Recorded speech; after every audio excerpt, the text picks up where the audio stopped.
여러분, 만약 73세에 모든 걸 잃고도 다시 시작할 용기가 있으신가요?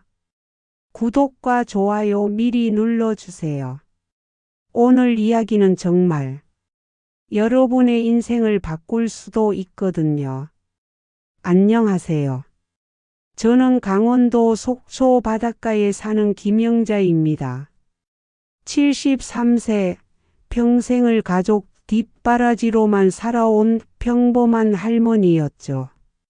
그런데 어느 날 제가 한 일을 들으면 여러분은 깜짝 놀라실 거예요.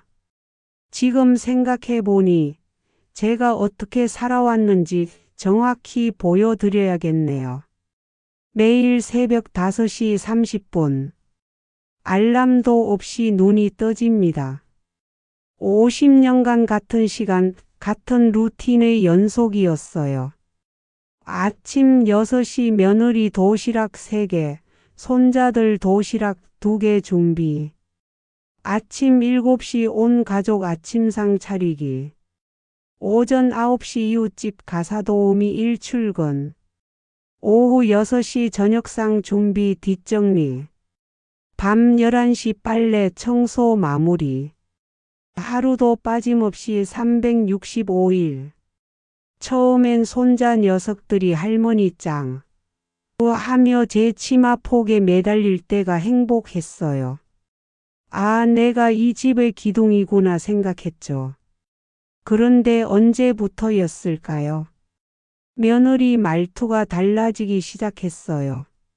어머니, 오늘 저녁은 정확히 6시에 맞춰주세요. 지각하면 학원비가 아까워요.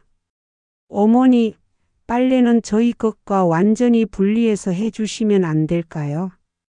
어머니, 거실 TV 소리 좀 줄여주세요. 아이들 공부에 방해가 되거든요. 그때 깨달았습니다. 아, 나는 가족이 아니라 무료 가정부구나. 하지만 이것도 참을만 했어요. 적어도 제가 건강할 때까지는요. 그런데 몸이 아프기 시작하면서 진짜 충격적인 현실을 마주하게 됐습니다. 2년 전 겨울 허리가 너무 아파서 걸을 수조차 없게 됐어요.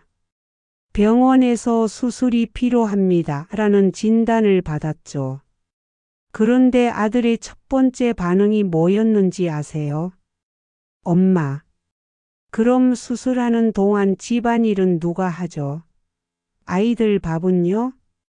제 건강 걱정이 아니라 집안일 걱정이었어요. 수술 당일 간호사가 물었습니다. 보호자는 언제 오시나요? 안 와요. 네? 혼자 왔어요. 수술실 앞에서 혼자 서류에 사인하는 73세 할머니. 그게 바로 저였습니다. 깨어났을 때도 혼자 물 한 모금 떠줄 사람도 없었어요. 옆 침대 할머니는 자식들이 번갈아가며 손을 잡아주는데 그 순간 알았어요. 나는 이 집에서 투명인간이구나. 집에 돌아와서도 아무도 제 회복에 관심이 없었어요. 그저 할머니, 언제부터 다시 요리할 수 있어요?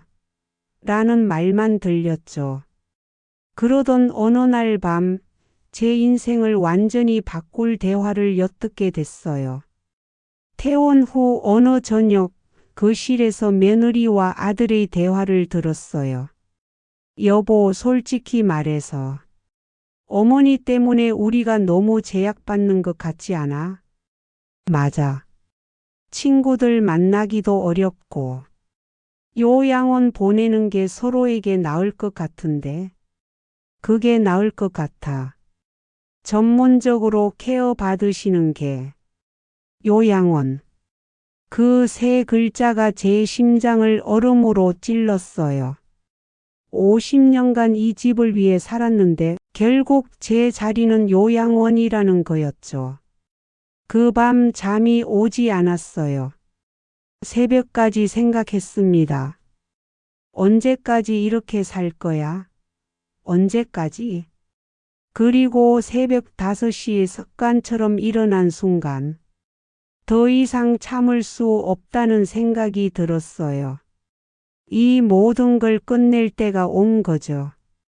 다음 날 아침 온 가족이 아침상에 모였을 때 말했어요. 이 집 팔 거야. 네? 이 집 내가 팔겠다고. 순간 식탁이 조용해졌어요. 엄마 갑자기 무슨? 갑자기가 아니야. 이 집은 내 돈으로 산 집이거든. 사실이었어요.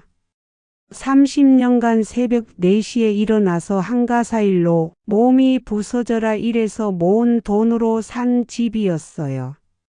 그런데 아이러니하게도 제 자리 하나 없는 집이었죠. 부동산에 전화했어요. 금매로 내놓아 주세요. 그리고 3개월이 지났습니다.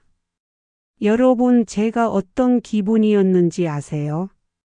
73세에 혼자 이사를 하면서 두려웠어요. 정말 무서웠어요. 하지만 그 두려움보다 더 큰 건 설렘이었어요. 속초 바닷가 근처의 작은 단독주택에서 눈을 떴어요. 처음으로 내가 원하는 시간에 일어났어요. 그리고 제게 꼬리를 흔들어주는 작은 강아지, 초롱이가 있었죠. 첫 번째 아침, 콩나물국을 끓였어요. 내가 좋아하는 간으로, 내가 좋아하는 양으로. 50년 만에 제 입맛에 맞는 음식을 먹었어요. 점심엔 시장을 걸었어요. 아, 새로 오신 분이시네요. 어디서 오셨어요? 혼자 사세요? 대단하시네요. 대단하다는 말을 들은 게 언제였는지 모르겠어요. 저녁엔 초롱이와 바닷가를 걸었어요. 노을이 이렇게 아름다운지 몰랐어요. 73년 살면서 처음 본 진짜 노을이었어요. 그때 깨달았어요. 내가 지금까지 산 70년은 나를 위한 시간이 아니었구나. 바로 그때 뒤에서 익숙한 목소리가 들렸어요. 돌아보니 아들이 찾아와 있었어요. 수척해진 얼굴로요. 엄마, 미안해요. 정말 미안해요. 엄마가 어떻게 살아오셨는지 이제야 알겠어요. 다시 돌아오세요. 이번엔 달라질게요. 솔직히 마음이 흔들렸어요. 하지만 바다를 보면서 말했어요. 아들아, 고맙다. 하지만 이제 나는 나답게 살 거야. 내 삶은 내가 책임지고 내 삶은 내가 지킬 거다. 아들은 한참을 울었어요. 저는 오랜만에 속이 후련했어요. 그리고 이제 1년이 지난 지금 제 삶이 어떻게 바뀌었는지 말씀드릴게요. 지금 저는 매일 새벽 바다를 봅니다. 초롱이와 산책하며 바닷바람을 맞아요. 이웃 할머니들과 함께 작은 텃밭도 갔고요. 직접 기른 상추로 쌈을 싸먹는 맛이 얼마나 달콤한지 몰라요. 오후엔 커피 한 잔을 천천히 마셔요. 급할 게 없어요. 아무도 저를 재촉하지 않거든요. 평생 처음으로 나다운 시간을 살고 있어요. 여러분, 인생은 정말 짧아요. 남을 위해서만 사는 건 결국 아무도 기억해 주지 않아요. 저도 50년간 헌신했지만 마지막엔 요양원 보낼 짐이 되어 있었거든요. 가끔은 이기적이라는 말 들어도 괜찮아요. 자신을 위해 살아야 마지막에 후회가 없으니까요. 지금도 누군가를 위해 모든 걸 참고 계신 분들, 여러분도 용기 내보세요. 73세의 할머니도 할 수 있었어요. 여러분의 삶은 여러분 것입니다. 끝까지 들어주셔서 정말 고맙습니다. 구독과 좋아요, 그리고 댓글로 여러분의 이야기도 들려주세요. 혹시 비슷한 경험이 있으시거나 용기를 내고 싶은 이야기가 있다면 공유해 주세요. 우리 모두가 서로의 용기가 되어 줍시다. 다음 주에 또 만나요. 안녕히 계세요.